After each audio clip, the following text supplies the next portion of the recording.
3%, 4%, 5%, 6%, 7%. Those were the usual increases in gold prices. And then suddenly a 60% jump, pushing the global gold market to nearly $30 trillion, or 8 times the market cap of Apple. So, what suddenly happened? And should you care to know more?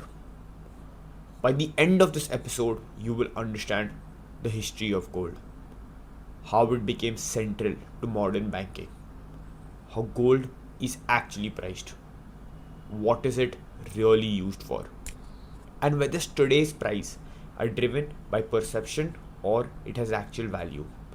And then you will have your own answer whether gold is truly an asset or just a perception driven illusion coated in shiny colors. Humans have always wanted what the other person had. In the early days, this desire led to the barter system, trading an animal for apples, which is complicated because you couldn't cut an animal into two pieces. Over time, kingdom discovered gold and silver and quickly realized this could perfectly be used for trade. So they began minting coins and gradually moved from the barter system to a gold backed currency. Eventually, carrying gold also became inconvenient, so people started using banks, which led to the rise of paper notes backed by gold. Meaning, for every $1 in circulation, there was $1 worth of gold in reserves.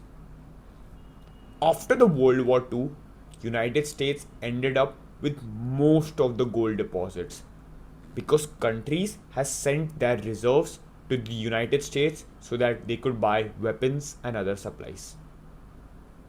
But as global trade expanded, exchanging in multiple different currencies became extremely difficult, which led to the rise of the Bretton Woods Agreement, which made US the world's reserve currency.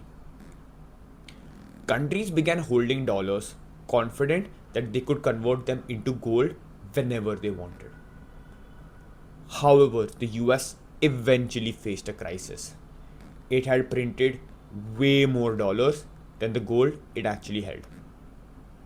This imbalance forced the world to move from the gold standards, paving the way for modern central banks, such as the Federal Reserves in the United States and the RBI in India, taking over managing the national currencies. But if currencies today are no longer backed by gold, why is gold still so valuable? What is its use case? And why have we recently seen such a sharp rise in the prices of gold? Out of all the gold that has been mined to date, close to 45 to 50% has been used for jewelry. Interestingly, the demand for jewelry comes from a handful of few major countries, majorly India, China, and a few Southeast Asian countries. While it's true that jewelry accounts for significant portion of gold usage, the overall growth in jewelry demand has been relatively in a few single digits. While close to 5 to 10% of all the gold mined till date has been used for industrial purpose. This is because gold has exceptional properties which make it indispensable in various fields. For instance, because it's a great conductor of electricity, it is widely used in circuit boards and electronic connectors. In the medical field, gold's biocompatibility makes it ideal for dental work and implants. Additionally, its corrosion resistance and reliability makes it invaluable in aerospace application. But yet, the $30 trillion market cap and a 60% rise in price is not justified. So here's the final piece of the puzzle. About 40% of the world's gold reserves are actually held by central banks and governments. They hold on to it because it's their best hedge against inflation. Meaning, when the value of money drops, gold stays strong. We talked about inflation. It's when prices go up and your currency buys lesser. Gold acts like a timeless anchor that doesn't lose its value when everything else gets shaky. Now, add to that the recent worries about the US dollar.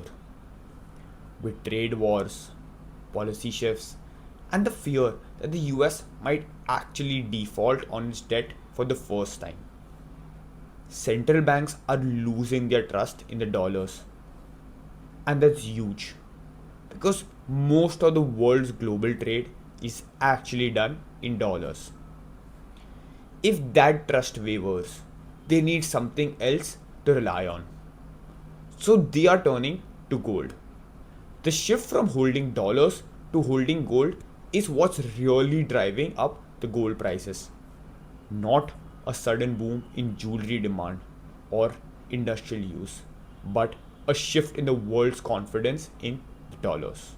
So, the recent surge in gold prices isn't just about a jewelry rush or industrial needs, but really about the world losing a bit of faith in the US dollars and hedging against a potential US default. To like, share, and subscribe the channel if you agree to this and you've learned something off this video. This is NoNoise, where we understand what really matters.